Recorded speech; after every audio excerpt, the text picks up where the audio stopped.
Hi Class T, well it's Tuesday and it's time for chapter 2 of your chosen book, Run Wild by Jill Lewis. Get away from it, Izzy! I can hear the panic in Connor's voice. The top of the wolf's lip curls back to show white teeth and a pink top gum. But I can't stop looking. I can't help staring into those golden eyes. The wolf turns its head away and licks its lips. It wants to eat us, says Connor. It's hungry. Come back, says Asher. She picks up a brick from the ground and holds it up to take aim. Don't, I say. It might get angry. I edge away from the wolf, but it doesn't stand up. It doesn't look like it can stand up. It looks thin, with long legs and a ruff of dark fur around its neck. Maybe it's a young wolf. It doesn't look fully grown. It begins to lick its paw again and chew at one of the pads. Where do you think he's come from? I say. Probably escaped from a zoo, says Asher. I'll see if one's missing. She starts to tap on her phone. I look around the building. Maybe I can find some clues to show how the wolf got here. Asher frowns.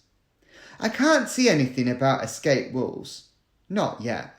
I'll phone my dad, she goes on. He'll know what to do. He'll call the police or whoever comes and picks up lost wolves. I pull her phone away before she makes the call. Wait, I say. No one can know. Asher tries to snatch her phone back. If anyone finds out we've been in here, we'll be in big trouble, I say. It's a wolf, says Asher. We've got to tell someone. If we do, we'll never be allowed back, I say. We won't have anywhere to skate. We'll never be better than those school brothers. Asher looks at the ramp. So what do we do? We don't have to tell anyone, I say. We could look after the wolf ourselves. I turn to Connor. The wolf can be like our pet. It's better than a goldfish. We always wanted a dog, didn't we? Are you crazy? Says Asher. It's a wolf. Connor blinks hard. He stares at the wolf, but he doesn't look scared anymore. He's always wanted a dog as much as me. We often look through the dog's home website and send Mum and Dad links to the dogs we like. He tips his head to one side. Could we keep it? No, says Asher. She holds out her hand for a phone. Asher, I say. What if we let it stay here for a bit, just while we learn a few skateboard tricks?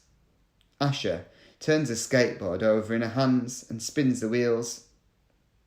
I know how much she wants to get better at skateboarding and to prove we can be better than Luke and Scott. She wants it more than me. She frowns. What would we feed it? Dog food, I say. I got some birthday money I can use. We can't just keep a wolf, says Asher. It's dangerous. Have you got a better idea, I say? If Mum finds out I've been here with Connor, she'll ground me. Asher sighs. All right. Well, we'll do your idea for now. We don't tell anyone about the wolf until we hear where it's escaped from. But I'm not going near it. I grin and hand back her phone. We'll come after school tomorrow. I look at the wolf. He puts his head between his paws and watches us. He must be hungry. Connor digs into his bag, pulls out his lunchbox and throws his sandwich crust near the wolf. He can have these for now. We can't tell anyone about our wolf, I say. Not even Jacob, says Connor. Jacob knows all about wolves. I shake my head. Not even Jacob. Jacob is Connor's best friend at school. No one can know, I say. No one. We can't risk anyone knowing our secret. I buy some tins of dog food on the way home. When we get back, Mum's in the kitchen and Dad's sitting at the table watching TV. He looks up. You're late, he says. Just coming back from Ashes, I lie. Mum looks across at me. Don't leave your skateboard there, Izzy. Someone'll trip on it. I pick it up and push it in the cupboard under the stairs. Mum's tired, I can tell. She's taken on more shifts at the supermarket since Dad lost his job. She drains a saucepan of pasta and the steam billows up.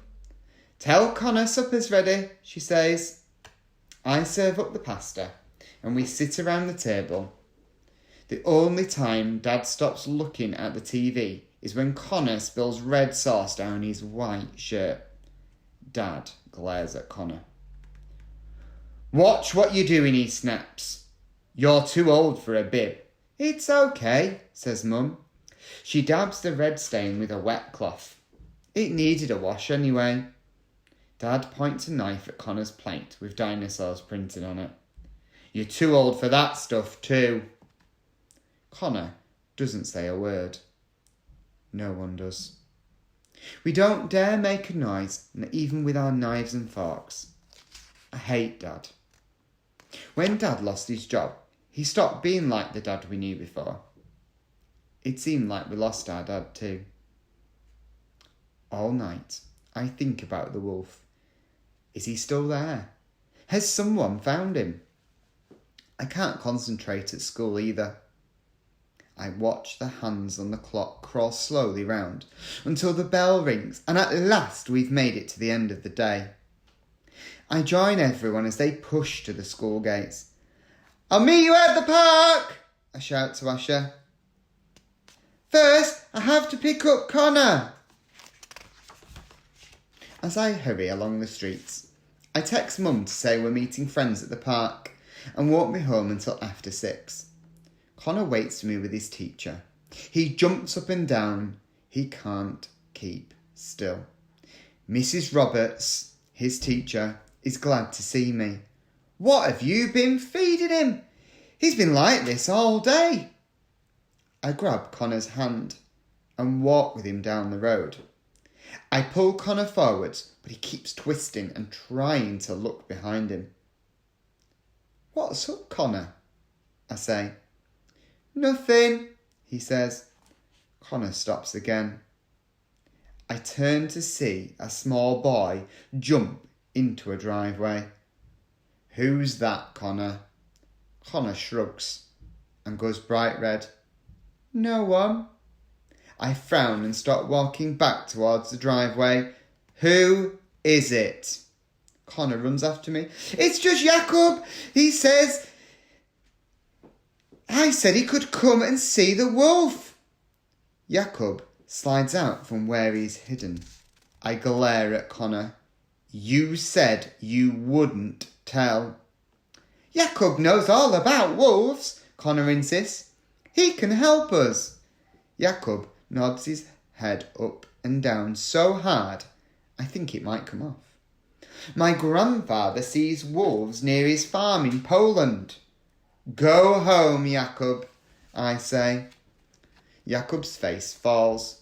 He pulls a big book from his bag. I've got my book on wolves. Go home. He stops and looks like he's thinking hard. If you don't let me come, he says at last, I'll tell. I frown. I didn't want Jacob to come with us. It's dangerous, and the less people know about the wolf, the better. What about your mum, I asked. Does she know where you are? I said I was going with Connor to the park, he says. But that's not true, is it, I say. He looks up at me. Does your mum know where you and Connor are going? He asks me. I scowl at him. I've been outsmarted by an 8-year-old. OK, I say, you can come too. But you've got to do as I say.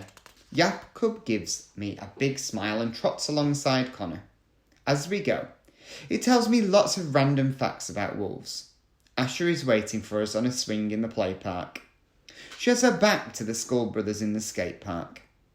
I can see them as they practice their tricks, flips, turns, drop-ins and flat ground ollies. Asher looks Jakob up and down. I thought this was going to be a secret, she says. I couldn't stop him, I say. Connor told him. Jakob can talk wolf, says Connor. At this, Jakob throws his head back, puts his hands to his mouth and howls. Hoo! Come on, I say. We walk past the Skull brothers. Connor and Jakob race ahead of us, howling and yipping like wolves.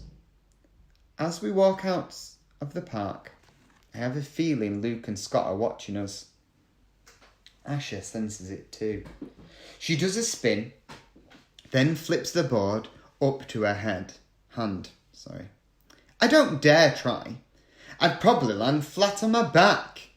It's only when we turn the corner at the end of the street that I turn and see Scott is standing at the top of the skateboard ramp, watching us leave.